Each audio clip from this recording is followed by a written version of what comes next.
네, 오늘 은혜가 죄를 조장하는가, 은혜가 죄를 더 쉽게 짓도록 하는가, 이런 제목으로 로마서 6장으로 하나님 말씀 증거하겠습니다. 로마서 지난주 말씀을 간단히 또 요약을 해드리면, 로마서 2장에서 바울은 아브라함의 혈통을 이어받았거나 율법의 행위가 아니라 마음에 새겨진 믿음의 할례, 이 믿음의 할례가 참된 언약 백성의 표지라고 하였습니다. 그리고 4장에서는 아브라함조차도 할례 받기 이전에 믿음으로 하나님께 의롭다함을 인정받았으며, 그래서 믿음이야말로 의롭다함을 받는 유일한 길임을 분명히 했습니다. 그리고 나서 이제 5장에서는 그 결론을 선언합니다. 율법으로는 결코 들어갈 수 없었던 하나님의 임재에 이제 우리가 예수 그리스도의 그 피를 믿음으로 담대히 들어간다는 것이고, 또 율법 아래 있던 자들은 하나님의 진노, 율법의 행위로 의롭다함을 얻으려고 하는 자들은 여전히 하나님의 진노 아래 있지만, 우리는 그리스도를 믿음으로 하나님과 화평을 누리게 되었다, 이렇게 말씀드렸죠. 그리고 세 번째로, 율법의 행위는 오히려 이 정죄를 가져왔지만 우리는 믿음으로 성령 안에서 확증된 하나님의 사랑이 부어졌다, 하나님의 성령으로 하나님의 사랑이 부음받았다, 이렇게 5장에서 바울이 이야기를 했습니다. 그리고 이러한 것들이 5장에 이제 로마서 5장의 소결론이자 우리가 믿음으로 현세 이 세상에서 누리는 복입니다. 그러나 유대인들 중에는 바울이 말한 이 믿음으로 의롭다함을 받는다는 복음을 비난하는 사람들이 많이 있었습니다. 5장에서도 3장 8절에서도 바울을 비난한 사람이 분명히 기록되어 있고요. 비난했다고 3장 8절에서도 있고요. 자, 율법 아래에서 자라며 의로움을 행위로 증명해왔던 유대인들에게 바울이 전한 오직 믿음으로 말미암아 의롭다 하심을 얻는다는 이 복음은 너무나 급진적으로 들렸고, 심지어 위험하게까지 들려졌습니다. 그러니까 행위를 제쳐두고 오직 믿음, 오직 은혜만을 강조하는 이 복음은 사람들에게 죄를 더 마음껏 짓도록 하는 잘못된 그러한 그 인상을 줄 수 있다고 생각을 했던 것입니다. 행위가 필요 없이 믿음이라면 내가 게을리 살아도 행위 필요 없이 믿음이니까 게을리 살아도 크게 상관이 없고, 죄를 더 쉽게 지을 수 있게 된다는 거죠. 은혜를 믿어버리니까. 그러니까 행위는 상관이 없다는 거죠. 죄를 지으면서도 행위는 상관없다면서 오직 믿음이라고 했잖아. 그러니까 죄를 지어도 양심의 가책을 전혀 느끼지 않고 죄를 짓는 것에 계속 이끌려가며 살게 된다는 것입니다. 그러한 비난을 유대인들이 지금 바울에게 하는 것입니다. 5장 20절 한번 보겠습니다. 우리가 설교를 다 할 수가 없기 때문에 중간중간 다 넘어갔습니다.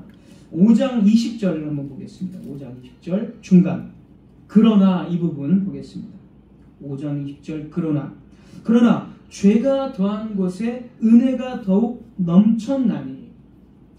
바울은 믿음으로 의롭다함을 받는다의 복음에 덧붙여서 죄가 더한 곳에 하나님의 은혜가 더욱 넘쳤다, 이렇게 말했습니다. 그러니까 이 말을 들으면 유대인들은 또 오해를 하는 거죠. 그러면 죄가 더한 곳에 은혜가 넘쳤으면 내가 죄를 더 많이 지으면 은혜는 더 많이 넘치겠구나, 이런 식으로 또 오해를 하는 거죠. 그래서 죄를 지으면 지을수록 은혜를 더 많이 내가 알고 하나님의 은혜가 더 선명하게 느껴지겠구나 하면서 죄를 더 대담하고 용감하게 짓도록 하는 그런 말이다. 그러니까 믿음으로 은혜로, 이 바울의 주장은 틀린 것이다. 유대인들이 이렇게 바울을 비난한 것입니다. 심지어 유대인들 중에서 기독교로 개종한, 회심하고 기독교로 개종한 유대인 기독교인들조차도 이 문제에 대해서 많은 혼란을 겪었습니다. 그게 1세기 당시 교회의 기본적인 어떤 그런 혼란들이었습니다. 갈라디아서도 다 그렇게 그런 혼란들을 다 이야기하고 있고, 이러한 혼란과 오해를 바울은 예상하고 있었고, 그래서 그는 이 믿음으로 의롭다함을 얻는 이 복음을 더 명백하게 설명을 하고자 했던 것입니다. 자, 이제 6장 오늘 본문 1절과 2절로 한번 보겠습니다. 6장 1절 2절. 이런 배경 속에서 바울이 지금 주님의 이 복음을 지금 수호하고 있는 것입니다. 6장 1, 2절 읽겠습니다. 그런즉 우리가 무슨 말을 하리요? 은혜를 더하게 하려고 죄에 거하겠느냐? 2절. 그럴 수 없느니라. 절대 그럴 수 없다. 유대인들의 그 비난은 절대로 그런 말은 이게 맞지 않다. 모순된 말이다. 이제 그 왜 모순된 말인지를 바울이 이제 계속 이제 이어지는 구절들에서 증거를 하는 것입니다. 죄에 대하여 이어지는 말씀. 그럴 수 없느니라. 죄에 대하여 죽은 우리가 어찌 그 가운데 더 살리오. 바울은 여기서 죄에 대하여 죽은 이렇게 말합니다. 여기서 이 죽은이라는 이 단어는 헬라어 원문으로 부정과거입니다. 용법이 부정과거 시제입니다. 자, 헬라어에서 이 부정과거 시제는 과거에 한번 일어난 사건으로, 과거에 이미 일어나고 종결된 사건으로 완료된 사건을 뜻합니다. 그래서 변경되지 않고 종결되고 완료된 사건을 지시할 때 쓰는 용법입니다.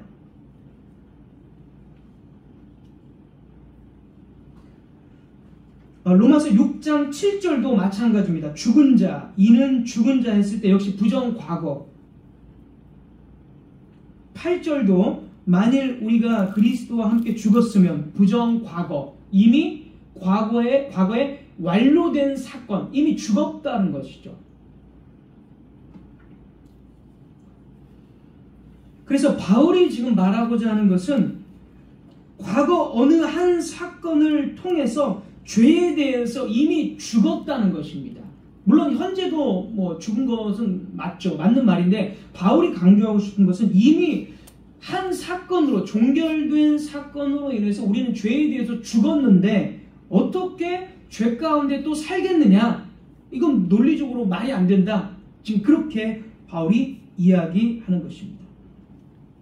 물론 우리가 여기서 또 오해하지 말아야 될 것이, 죄에 대해서 죽었다는 것이 신자가 전혀 죄를 안 짓는다든지 또는 죄의 유혹을 전혀 못 느낀다든지 그런 의미는 당연히 아니겠죠. 네, 그런 의미는 전혀 아닙니다.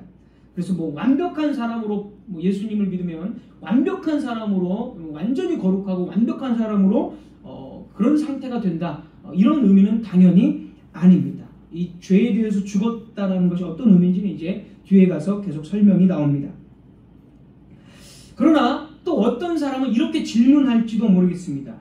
그러면 우리가 죄에 대해서 죽었는데 어떻게 우리가 죄에 대해서 죽었단 말이냐? 죄에 대해서 죽었다는 것이 어떻게 우리에게 진리가 되냐? 이렇게 질문을 하는 사람이 또 있을 것입니다.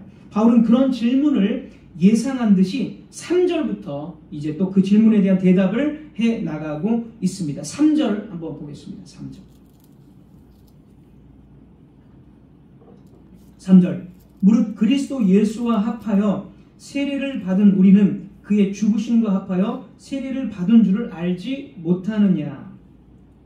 여기서 예수와 합하여는 연합되어져서입니다. 연합되어져서. 예수님과 우리가 연합되어졌다는 것이죠. 과거에 우리는 범죄한 아담과 연합을 했었습니다. 아담과. 그 사실이 이미 5장 앞장인 5장 12절부터 마지막까지 우리가 아담 안에 있었다. 그래서 한 사람 아담으로 말미암아 우리 모두가 다 죄인이 되었다. 이렇게 이미 5장에서 바울은 서술을 했습니다. 그래서 우리는 아담 안에서 죄를 지었기 때문에 죄와 사망 가운데 우리는 살고 있었습니다. 그런데 아담이 아니라 바울은 이제 우리가 예수 그리스도와 연합되어졌다 이렇게 말합니다. 예수 그리스도와 연합되어져서 어떻게 됐느냐? 그 뒤에 이어지는 말씀 보면 예수 그리스도와 연합되어져서 그와 함께 세례를 받았다는 것입니다. 예수님과 동일하게 세례를 받았습니다. 그러면 여기서 이 세례의 의미가 무엇이겠습니까? 앞뒤 문맥을 봐서 이 세례는 죽음을 의미하는 거죠. 우리가 예수님과 연합해서 예수님이 죽으실 때 같이 죽었다는 겁니다. 우리도. 그래서 이 세례, 여기서의 세례는 죽음을 의미합니다. 예수님도 마가복음 10장 38절에서 그렇게 말씀하셨습니다. 마가복음 10장 38절.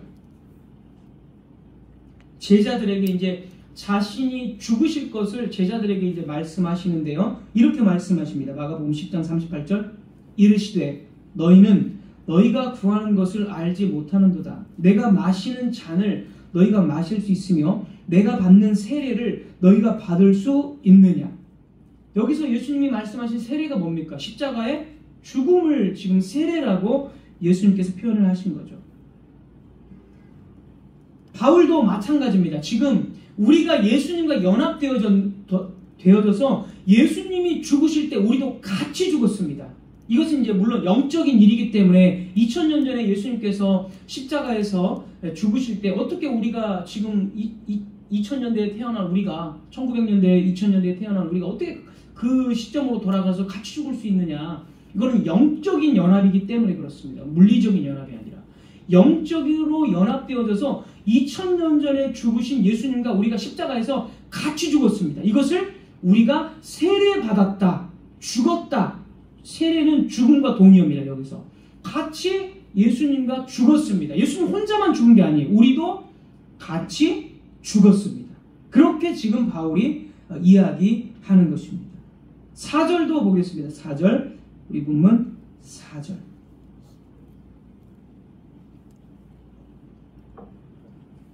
4절 같은 표현이지만 이제 조금 더 나아가서 4절. 그러므로 우리가 그의 죽으심과 합하여 세례를 받음으로 그와 함께 장사되었나니. 이제 죽고 장사, 그러니까 완전히 무덤에 묻혔다라는 거죠. 장사되었다라는 것은. 자, 예수님의 경우를 한번 먼저 보겠습니다. 예수 그리스도는 죽으시고 장사되심으로써 죄에 대한 모든 것을 끝내셨습니다. 한 사람이 죽고 장사되었다라는 것은 그가 속하여 있던 모든 것과 이 세상에 있던 삶에 대해서 완벽하게 끝났다라는 것을 의미하는 거죠. 그러니까 우리 주님께서 이게 어떤 의미냐면, 우리 주님께서 죽으시고 장사되셨을 때 예수님이 이 세상에 육신을 입고 태어나셨고, 그리고 육신을 입고 태어나셨기 때문에 우리 모든 사람과 똑같이 어떻습니까? 율법 아래에 태어나셨습니다. 율법의 체계 안에 복종하는 신분으로 태어나신 겁니다. 또한 이 세상은, 예수님이 오셨을 때 이 세상은 역시 죄의 통치가 만연된 세상이었습니다. 죄가 만연된 그런 죄의 권세가 있는 세상이었습니다. 그런데 예수님께서 죽으심으로써, 장사되심으로써 그 율법 체계와 그리고 죄의 권세와 완전히 관계가 끝났다라는 것을 의미합니다. 장사되었다라는 것은. 자, 갈라디아서 4장 4절에 이렇게 나옵니다. 갈라디아서 4장 4절. 때가 차매 하나님이 그 아들을 보내사 여자에게서 나게 하시고, 육신으로 여자에게서 나게 하시고 율법 아래에 나게 하신 것. 예수님이 속한 이 세상, 예수님이 오셨을 때는 이 세상의 모든 체계와 연관되어 있는 거죠. 그래서 예수님은 율법에 복종하는 삶을 사셔야 된 것입니다. 그게 율법 아래에 나셨다라는 의미가 됩니다. 갈라디아서 4장 4절이 그렇게 지금 이야기하고 있는 것이죠. 그래서 예수님은 창조주이시고 율법을 주신 분이시지만, 주권자이시지만 이 세상에 육신으로 오시면서 이제는 율법 아래에 복종해야 할 그런 관계 속으로 들어오신 것입니다. 그리고 주님께서 오신 세상은 죄가 왕노릇하는 그런 세상입니다. 그러나 죽고 장사되심으로써 그 관계, 이 세상과의 관계가 예수님은 이제 완전히 종결되었다라는 것을 의미합니다. 자, 그래서 바울이 말하는 것은 우리도 예수님과 연합되어져서 죽고 장사되었기 때문에 우리도 이 세상과의 관계가 완전히 장사되었다, 끝났다 라고 말하고 있습니다. 무엇으로부터 주님과 함께 우리가 죽고 장사되었습니까? 우리도 역시 죄가 왕노릇하는 그 체계로부터 장사되어져서 완전히 관계가 종결되었다라는 뜻입니다.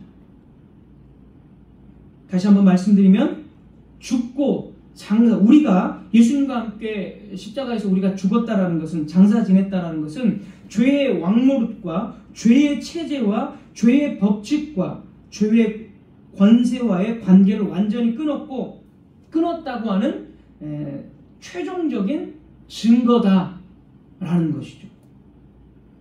그래서 죄에 대해서 우리가 죽었다, 이 말은 바로 이런 뜻입니다. 우리가 죄를 한 번도 짓지 않는다, 죄를 안 짓는 완전한 상태가 된다, 또는 죄의 유혹조차도 받지 않는다, 이런 뜻이 전혀 아니고 죄의 통치와 권세와는 더 이상 관계없는 그런 사람이 되었다.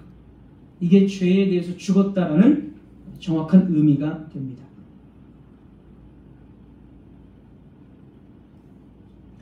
자, 그리고 이제 두 번째, 우리는 죽고 끝난 것이 아니라 예수님의 부활하심에도 연합되어졌다라는 것입니다. 5절 보겠습니다. 5절 중간, 이는 이 부분 보겠습니다. 두 번째는 부활하심에도 연합되었다. 첫 번째는 죽고 장사 지냄에 연합되었고, 두 번째는 부활. 5절 중간, 이는 보겠습니다.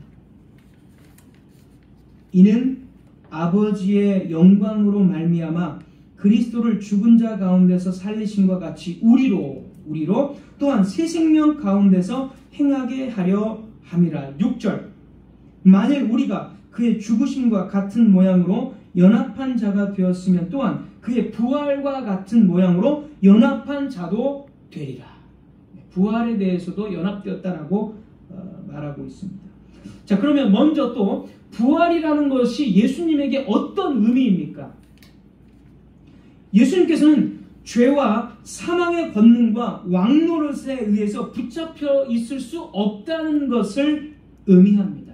예수님의 부활이 그런 의미가 있어요. 사도행전 2장 24절에 베드로가 그렇게 분명히 설교를 합니다. 사도행전 2장 24절.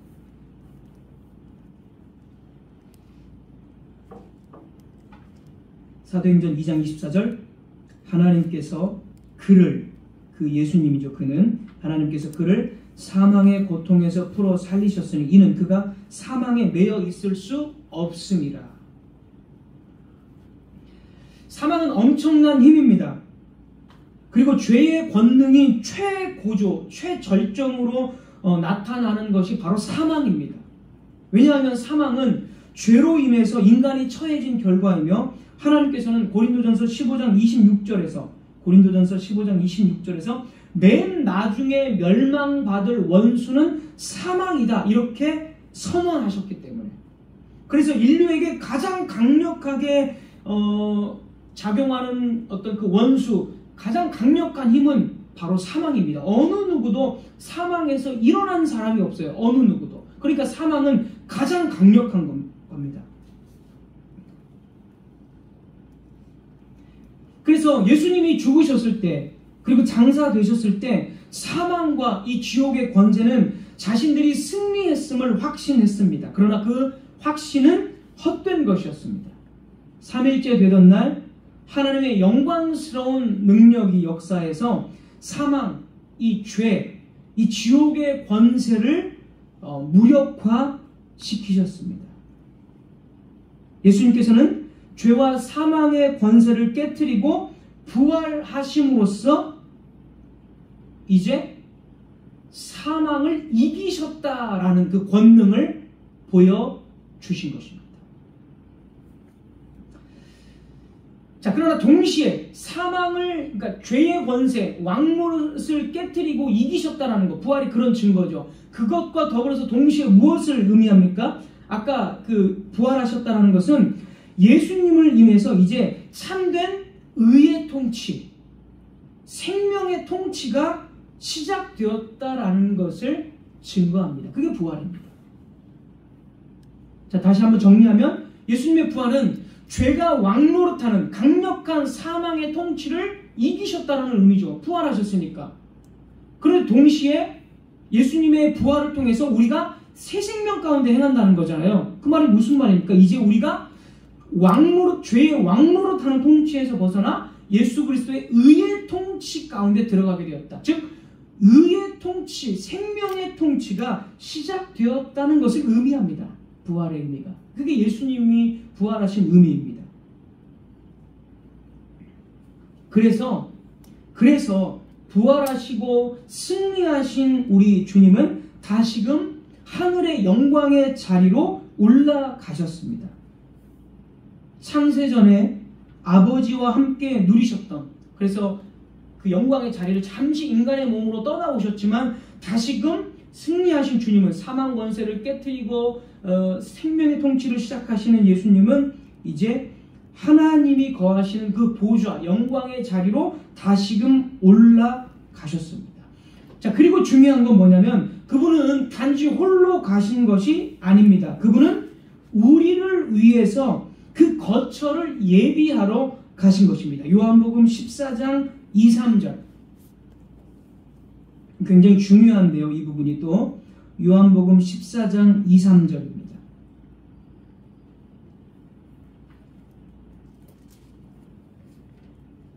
내 아버지 집에 거할 곳이 많도다. 그렇지 않으면 너희에게 일렀으리라. 내가 너희를 위하여 거처를 예비하러 가노니. 3절. 가서 너희를 위하여 거처를 예비하면 내가 다시 와서 너희를 내게로 영접하여 나 있는 곳에 너희도 있게 하리라. 예수님이 거하시는 곳, 하나님의 보좌죠. 영광스러운 참 하늘이죠. 참 하늘. 쉽게 말하면 우리가 이해하기 쉬운 언어로 천국, 하나님의 보좌가 있는 곳, 천국이죠. 예수님께서 그 하나님의 보좌로 가셨는데 우리도 그곳에 있게 하겠다는 겁니다. 그래서 예수님이 하나님의 보좌로 올라가신 겁니다. 자, 근데 이 말씀은 단지 미래에 죽어서 가는 천국만을 의미하는 게 절대 아니죠, 여러분. 이것은 우리가 죽어서 가는 천국만을 의미하는 것이 아니라 이것은 지금 우리가 하나님의 백성들이 죄의 왕국이 아니라 그리스도의 나라, 그리스도의 다스리심 아래로 옮겨졌다라는 것을 의미합니다. 예수님의 부활은요, 사망 권세를 이기셨다는 것, 두 번째 이기셨다는 것이고, 그리고 생명의 통치가 시작되었다는 것을 의미하죠. 그래서 예수님은 이 생명의 통치를 시작하는 하나님의 보좌 위로 올라가셨습니다. 그리고 우리도 거기로 이끄신답니다.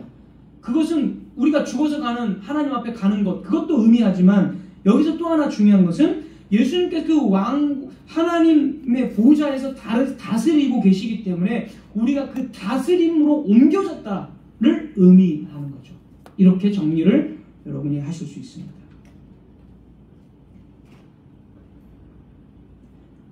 그래서 예수님을 통해서 우리가 하늘 보좌에 우리도 같이 있기 때문에, 예수님의 다스리심 속에 있기 때문에 4절 중간 이는 보십시오. 이는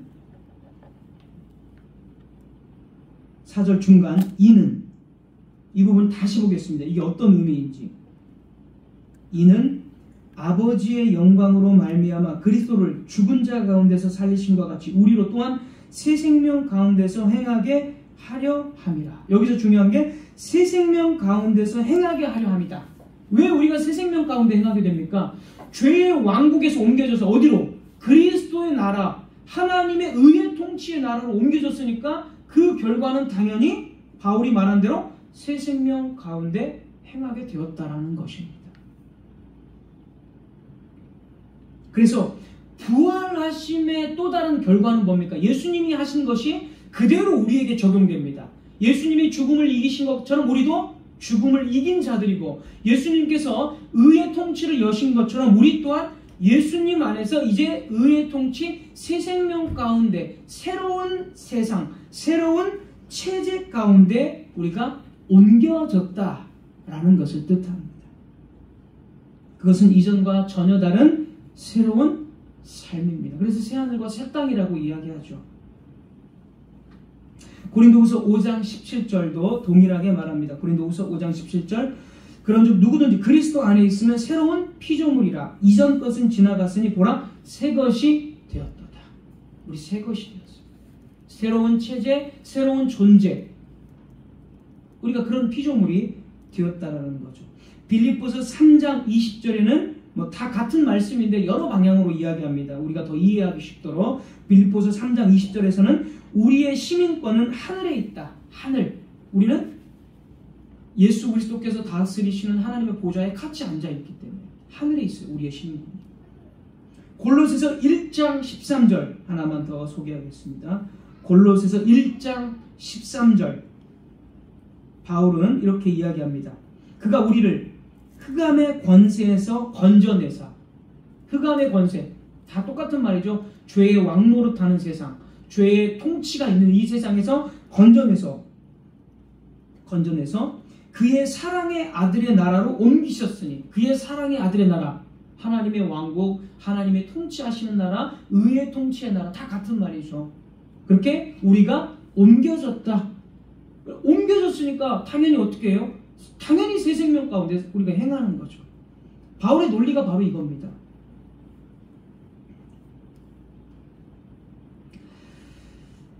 우리가 과거에는 흑암과 마귀와 지옥의 권세와 그 나라에 우리 속해 있었지만, 이제 거기로부터 건져내어져서 하나님이 통치하시는 그리스도의 나라로 우리가 옮겨졌다고 사도 바울은 말하고 있습니다.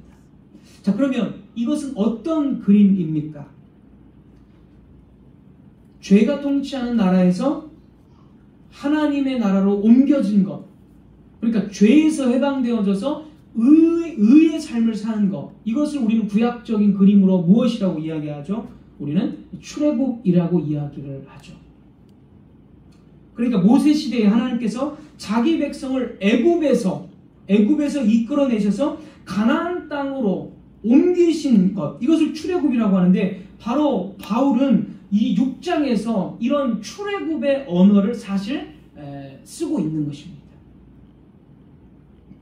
하나님은 이스라엘이 비참한 종살이에서 울부짖는 소리를 들으시고 모세를 통해서 그들을 구출해서 약속의 땅, 가나안 땅에 살게 하셨습니다. 이스라엘이 애굽과 파라오의 통치 아래에 있던 것이 바로 죄의 통치 가운데 살았던 것을 상징하죠. 애굽과 파라오의 통치는 죄된 삶의 삶, 죄의 통치 가운데 머물렀던 그 삶을 상징하고, 가나안 땅으로 옮겨졌다는 것은 뭡니까? 약속의 땅, 가나안 땅, 하나님의 나라를 상징하죠. 가나안 땅이. 그래서 가나안 땅에서의 삶은 하나님의 통치 아래 하나님의 왕국으로 옮겨진 삶을 상징합니다. 그래서 바울은 바로 이런 출애굽으로 이 죽고 부활하는 것을 묘사하는 겁니다. 과거 이스라엘이 애굽에서 해방된 것처럼 새로운 출애굽이 예수 그리스도와 함께 우리가 지금 함께 누리고 있다. 함께 우리 안에서 이루어졌다. 예수님을 통해서 이루어졌다. 이렇게 말하고 있는 것입니다. 1세기 당시에 많은 유대인들은 출애굽을 기대했습니다. 로마로부터 빨리 독립하기를. 이게 1세기 유대인들이 기대했던 출애굽입니다. 정치적인 출애굽이죠. 이전에도 말씀드린 적이 있죠. 그러나 바울은 정치적인 출애굽이 아니고 성경이 말하는 출애굽의 완성, 그러니까 모세 시대의 출애굽의 완성은 바로 예수 그리스도를 통해서 죄와 죽음의 권세에서 해방되어서 생명의 통치 가운데로 옮겨진 것, 그게 바로 출애굽이다. 이렇게 바울이 해석을 하는 것입니다. 그래서 생명의 통치 가운데 있는 사람들이 다시 과거 애굽으로 돌아가겠느냐? 절대 그럴 수는 없다. 그래서 은혜가 죄를 부추기고 더 담대하게 죄를 짓도록 하느냐? 절대 그건 말이 안 되는 것이다. 모순이다. 라고 강력하게 지금 유대인들의 비난들을 다 반박해주고 있는 것입니다. 이집트에서 탈출한 이스라엘 백성들에게 이집트는 죄의 왕국이었기 때문에 철저히 끊어야 할 과거였습니다. 물론 그들은 악해서 고난이 올 때마다 차라리 이집트로 다시 돌아가서 그냥 거기서 사는 게 더 좋았을 걸이라는 그런 불평을 늘어놓았습니다. 그러나 그런 불평을 늘어놓은 자들을 하나님은 전부 다 광야에서 죽을 때까지 그들을 뺑뺑 40년간을 돌리셨습니다. 그러니까 이 말은 무슨 의미입니까? 불평을 늘어놓았던 자들을 다 광야에서 죽이셨어요. 무슨 말이냐면 이 말은 출애굽한 백성은 결코 과거로 애굽으로 돌아갈 수 없다는 것을 뜻하는 거죠. 그러니까 그들이 다 죽은 거죠. 과거로 돌아가고자 했던 그 불평을 늘어놓은 자들을 죽인 이유는 절대로 그것은 불가능하다라고 하나님의 백성으로서는 그렇게 하나님께서 말씀하신 거죠. 이와 같이 성도들은 출애굽한 존재들이기 때문에 과거의 죄에 대해서, 그러니까 죄의 왕노릇하는 그곳에서 탈출했기 때문에 예전처럼 죄를 즐길 수 없다. 죄를 짓더라도 이전과 같은 안일한 마음으로 양심의 찔림도 없이 죄를 안일함 가운데 지을 수 없다. 이것이 바울의 주장입니다. 이것은 윤리적인 어떤 도덕적인 성품의 변화가 아니라 본질적인 정체성, 신분의 변화가 이루어졌기 때문에 가능한 것이죠. 이미 우리 안에서 역사한 죽음과 부활의 능력으로 폐쇄된 이 죄의 통치와 왕노릇이 다시 우리를 사로잡을 수가 없습니다. 악한 자 마귀가 우리를 만지지도 못합니다. 우리 속에서 선한 일을 시작하신 이가 그리스도 예수의 날까지 이루시는 분이시기 때문에 그것은 영원토록 그러할 것입니다. 성도는 죄의 삶을 살게끔 허락되어 있지 않습니다. 그렇게 생각하는 것 자체가 잘못된 일이며 신앙의 본질에 비추어 보아도 절대로 일어날 수 없는 일입니다. 물론 아까 말씀드린 대로 죄를 전혀 짓지 않는다, 아예 죄의 유혹도 받지 않는다, 그런 의미가 전혀 아니라는 거 여러분 다 이해하실 것입니다. 바울 사도는 14절에서 죄가 너희를 주장하지 못할 것이다 라고 말합니다. 그것은 우리가 예수 그리스도와 연합되어져 있기 때문에 죽음뿐 아니라 부활에 있어서도 그리스도와 함께 연합되었기 때문입니다. 우리는 새 생명, 의의 통치 가운데 들어간 것입니다. 이것이 사실인데 어찌 죄 가운데 거하겠느냐? 그럴 수 없느니라. 이렇게 바울이 말하는 것입니다. 그러므로 유대인들이 처음 했던 질문과 비난, 믿음으로만 의롭다함을 받으면 사람들은 죄를 더 용감하게 지을 것이다. 죄가 있는 곳에 은혜가 넘쳤다면 은혜를 더 경험하기 위해서 나는 죄를 더 짓겠다 라고 하는 이 생각과 이 비난보다 더 모순된 말은 없습니다. 바울은 이 억지 논리를 단호하게 끊어냅니다. 복음을 제대로 이해했다면 이 말이 얼마나 말이 안 되는 일인지를 금방 우리는 파악할 수 있을 것입니다. 그런데 이 말도 안 되는 질문과 이 질문들이 사라진 것이 아닙니다. 1세기를 괴롭혔던, 교회를 괴롭혔던, 또 바울을 괴롭혔던 이런 유대인들의 이 비난이 사라진 것이 아니다라는 것이죠. 오늘날 교회 안을 보십시오. 형태만 바뀌었을 뿐 교회 안에도 똑같은 말을 더 교묘한 방식으로 반복하고 있는 것을 우리는 쉽게 발견할 수 있습니다. 입으로는 오직 은혜, 오직 믿음을 입으로는 말하면서도 마음으로는 은혜를 자기 합리화의 수단으로 사용하는 때가 우리는 많이 있습니다. 어차피 우리는 다 죄인이고 하나님은 다 이해해 주실 것이고 나는 구원받았으니까, 믿음으로 다 용서받았으니까 괜찮을 거야. 이런 식의 말로, 이 은혜를 자기 합리화의 구실로 사용한다는 거죠. 그래서 정직하게 우리가 죄를 짓고 우리가 삶에 대해서 정말 경건하지 못하고 하나님의 말씀에 반대로 사는 어떤 그런 삶을 살 때 정직하게 그 죄와 불경건에 대해서 우리가 똑바로 직면을 해야 되는데, 그 직면해야 할 그 죄를 은혜의 교리로 가지고 와서 그냥 덮어버린다는 것이죠. 그런 일들이 우리의 생활 속에서 자주 일어날 것입니다. 죄를 가볍게 여기고 은혜의 교리를 자기 합리화로 사용하는 이런 태도는 더 이상 멀리 있는 것이 아닙니다. 말씀을 듣고 있는 지금 우리 마음속에, 우리의 일상 안에, 우리의 생각의 습관 속에 이미 이런 것들이 이미 자리 잡고 있습니다. 그래서 지식적으로 많이 알면 이런 것은 뭐 과거의 죄, 현재의 죄, 미래의 죄까지 다 믿음으로 우리는 예수님 안에서 죄가 다 제거되었기 때문에 지식적으로 더 분명히 알면 우리가 더 그것을 깨닫고 이것을 적용하고 살아야 되는데, 이것을 적용하지 못하고 지식적으로 더 잘 아니까 이런 교리가 있으니까 내가 죄를 지어도 이 정도는 다 하는 거고, 어차피 죄 안 짓고 살 사람이 어딨어, 사람은 다 죄를 지을 수밖에 없는데 다 죄를 지으니까 이런 은혜의 교리를 그때 이용하는 거죠. 이런 모습들이 우리 안에 너무나 많이 있다는 것이죠. 그런 게 신앙이 아니라는 것이죠. 우리는 죄를 안 지을 수 없어요. 그러나 죄를 지을 때마다 무엇을 붙잡아야 됩니까?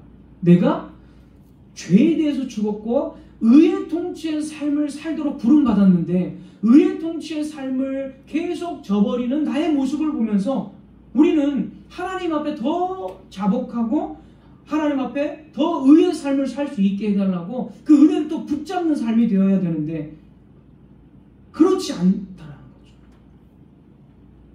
죄를 지을 때마다 우리가 가지고 있는 분명한 그 죄에 대해서 더 하나님 앞에 부르짖고 하나님을 의지하면서 이 죄를 끊을 수 있도록, 이 죄를 더 멀리할 수 있도록 우리는 더 은혜에 힘입어서 부르짖어야 한다는 것입니다.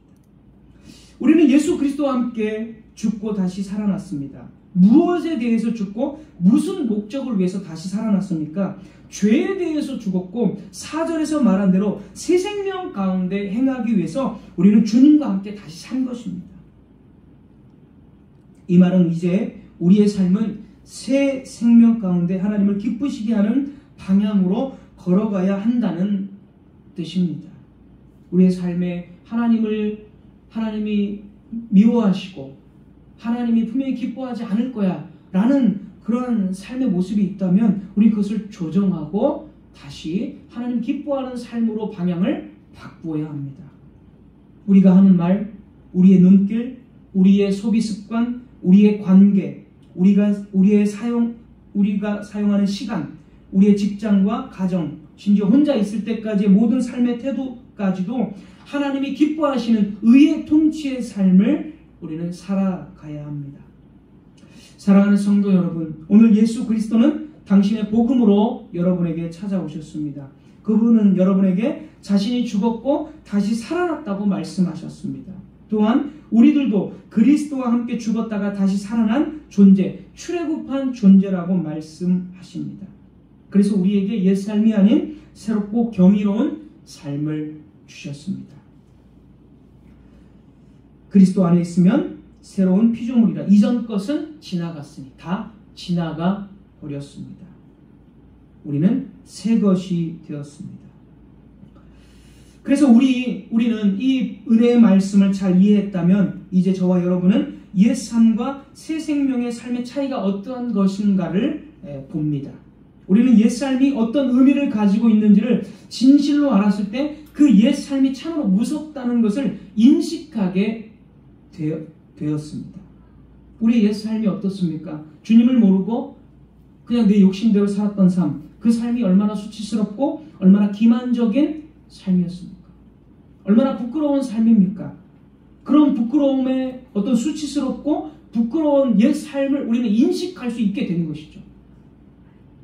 옛 삶은 죄와 사망 아래에서 스스로를 주인 삼아 살던 삶이었지만 새 생명 안에서는 그리스도께서 주인이 되셔서 우리를 다스리시는 삶입니다. 이 차이를 우리는 분명하게 구분할 수 있습니다.